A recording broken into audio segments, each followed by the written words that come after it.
안녕하십니까, 박병입니다. 제가 이제 아주 반가운 마음에 그냥 그 조선일보에 나오는 제목 보고는 이제 대략 읽고 그 이제 통일에 대해서 발표한, 그러니까 윤 대통령이 337 통일 독트린 이렇게 되어 있습니다. 그 내용을 어떻게 하든지 간에 우리 대통령이 통일에 대해서 경축사에서 언급을 했다는 게 굉장히, 저는 대한민국 국민을 굉장히 감사하게 생각하고 있어요.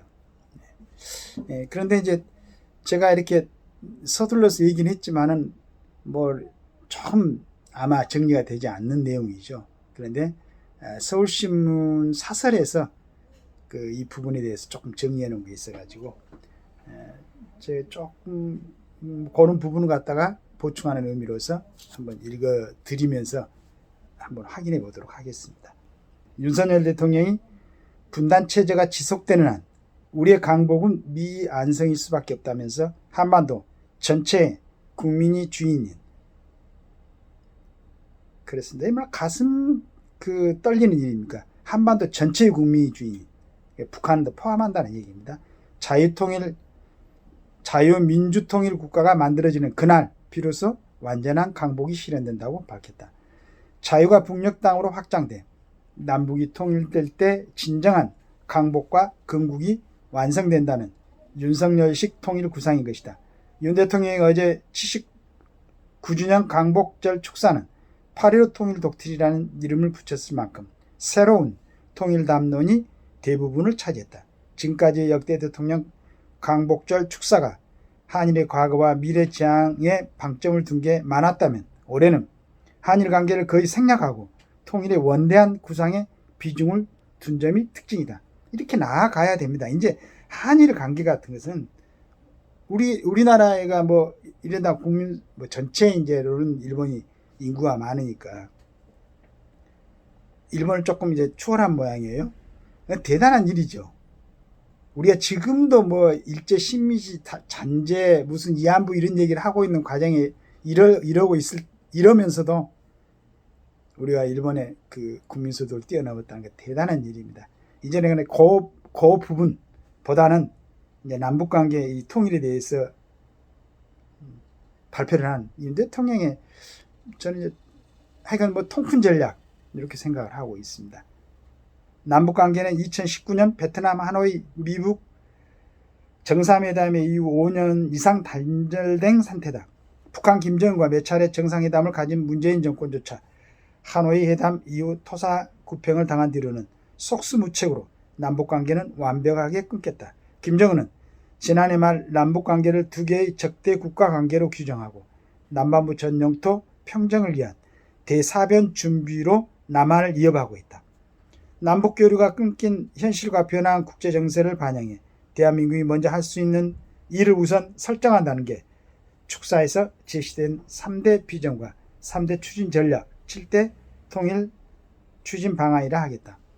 3대 비전은 자유와 안전이 보장되는 나라, 창의의 핵심으로 도약하는 풍요로운 나라, 세계 평화에 기여하는 나라는 자유와 민주를 이루고 통일 기반을 만들 대한민국의 책무를 강조했다. 3대 전략에 눈에 띄는 것은 자유통일에 대한 북한 주민의 열망 촉진이다.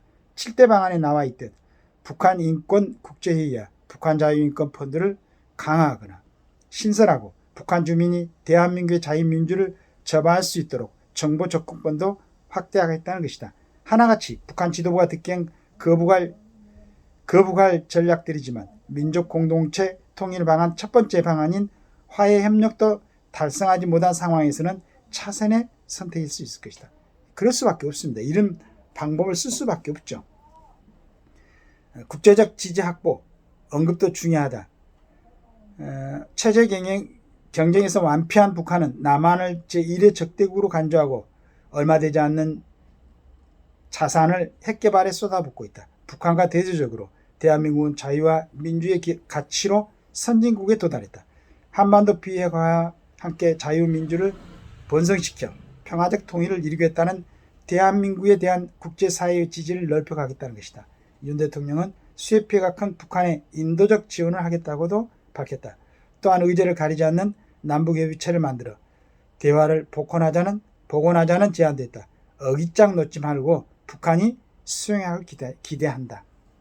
북한뿐만 아니고 국내에서도 이런 대단한 지금 이제 그러니까 우리나라가 이 정도의 국력을 갖추지 않고 국제사회에서 국제적으로 이렇게 인정받지 못하면은 또 발표할 수 있는 내용이 좀 아닐 수도 있어요. 그러나 이제 자신감이 붙었죠. 우리 윤 대통령이. 돌아보니까 우리 대기업들이 세계에서 1위를 하는 부분도 많고 어디 가나 대한민국 그러면 그 다음에 문화 콘텐츠도 얼마나 지금 풍성합니까? 체육도 마찬가지고 많이 부족한 이제 정치 분야만 조금 신경들 좀 쓰면은 이제 대한민국 충분히 할 수 있습니다. 그 다음에 북한도 이런 기회에 좀 이제 제가 항상 얘기하죠. 우리 그 젊은 친구 좀 먹고 살 만큼 해가지고 어디 저 모스크바 쪽으로 좀 보내주고 나머지 지금 북한의 지배층을 구성하고 있는 사람들 한번 생각을 해보세요. 당신들이 얼마나 지금 많은 지약을 범하고 있는지 북한 2,500만 주민들을 갖다가 당신들의 어떤 집권 욕 때문에 한 70년 동안 1,000만 이상 가족들의 아픔 그 다음에 분단된 이 대한민국에서 그나마 우리 대한민국이 이승만 대통령 그리고 박정희 대통령 이런 분들의 헌신과 노고로 이만큼 만들어졌는데 이제 당신들도 좀 북한 그 아름다운 정말로 아름다운 그 금수 강산을 갖다가 그렇게 피폐화시키고 북한 주민들 지금도 아사자들이 있다고 그러는데 이번에 이제 좀 생각들을 바꿔가지고 남북 간에 그 역사가 계속되면은 이 순간에 그러한 중대한 결정을 할 수 있었던 남한과 북한의 지도자들은 굉장히 좋은 평가를 받는 후세들에게 그런 사람들로 남을 수 있을 것입니다. 이제 좀 얘기를 해야 되겠어요. 너무 제가 뭐 좀 엉성하고 큰 틀만 얘기하는 것 같지만은 이게 제 발음입니다. 자, 이런 이제 부족한 부분은 또 우리 실력 있고 그쪽으로 많이 연구하신 분들이 차츰. 근데 그 전에 통일 전략들이 뭐 얘기하면 너무 자기 기준으로 너무 조잘조잘하고 어느 쪽이든지 큰 폭으로 서로 좀 양보하고 타협하고 이렇게 해야만이 한 발이라도 인간관계에서는 마찬가지 아니겠습니까? 나아갈 수가 있는데 너무 따지고 굉장히 좋은 내용이 들어있습니다. 물론 완벽하지는 않겠지만 온 국민이 특히나 정치권에서 서로 협력해가지고 이 통일 독트린이 한 발짝 한 발짝 나아가는 그러한 어떤 비전이 될 수 있도록 대한민국 국민들이 다 함께 노력해야 될 것으로 생각합니다. 감사합니다.